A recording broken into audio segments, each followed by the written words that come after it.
परमेश्वर कबीर जी ने कहा, हे विद्वानों, आप अपने सत्संग में क्या प्रवचन कर रहे थे कि श्री रामचंद्र जी ने सबरी के झूठे बेर बड़ी रुचि रुचि खाए थे। तनिक भी भेदभाव नहीं किया और स्वयं आप लोग भेदभाव कर रहे हो।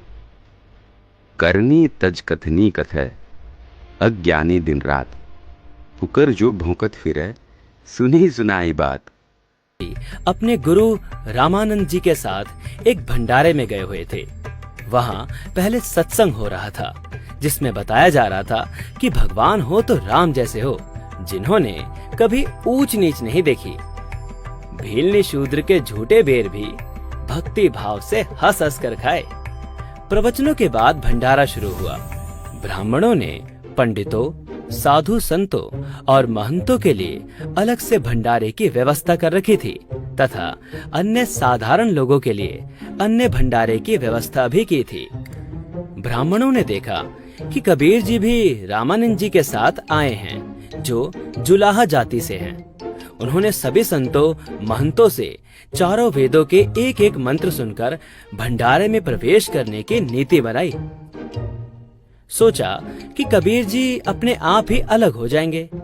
विद्वान माने जाने वाले सभी पंडित महंत मंत्र सुनाकर ब्राह्मणों वाले भंडारे में प्रवेश कर रहे थे।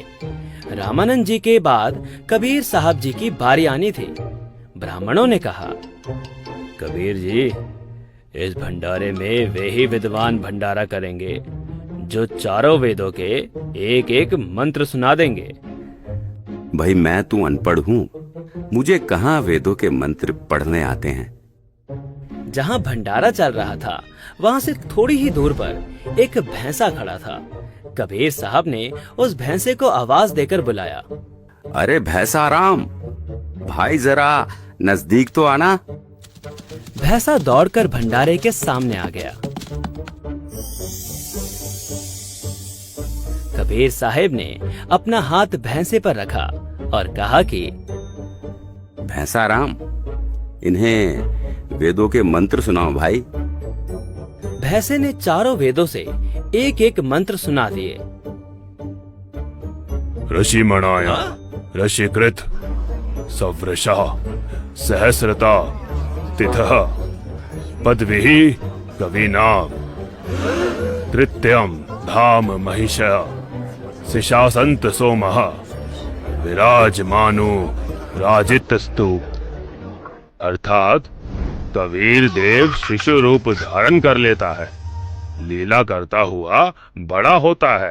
कविताओं द्वारा तत्व ज्ञान वर्णन करने के कारण कवि की पदवी प्राप्त करता है, अर्थात उसे ऋषि, संत व कवि कहने लग जाते हैं। वास्तव में वो पूर्ण परमेश्वर शरीर में, आकार में, गुंबद में, सिंहासन पर विराजमान है और वो कोई और नहीं बल्कि मेरे पास जो खड़े हैं यही वो पूर्ण परमेश्वर हैं। सभी ब्राह्मण अचंभित रह गए। कबीर साहब ने कहा, लो भाई, भैंसा राम ने मंत्र सुना दिए। भैंसा राम, जाओ और विद्वानों के साथ बैठकर भंडारा करो। मैं तो साधारण लोगों के साथ ही भंडारा कर लूंगा। ये लीला देखकर उपस्थित पंडित शर्म से पानी पानी हो गए और क्षमा मांगी। परमेश्वर कबीर जी ने कहा, हे विद्वानों, आप अपने सत्संग में क्या प्रवचन कर रहे थे कि श्री रामचंद्र जी ने सबरी के झूठे बेर बड़ी रुचि रुचि खाए थे। तनिक भी भेदभाव नहीं किया और स्वयं आप लोग भेदभाव कर रहे हो। करनी तज कथनी कथै, अज्ञानी दिन रात, पुकर जो भौंकत फिरे, सुनी सुनाई बात। सर्व विद्वान व परमात्मा चाहने वाले ब्राह्मणों ने कबीर परमेश्वर जी से दीक्षा ली। इस प्रकार परमेश्वर कबीर जी ने अपने प्रिय आत्माओं को काल के जाल से निकालकर अपनी शरण में लिया। उस समय उपस्थित हजारों की संख्या में अन्य श्रोताओं ने भी ये लीला देखी और दीक्षा प्राप्त करके अपना जीवन धन्य किया।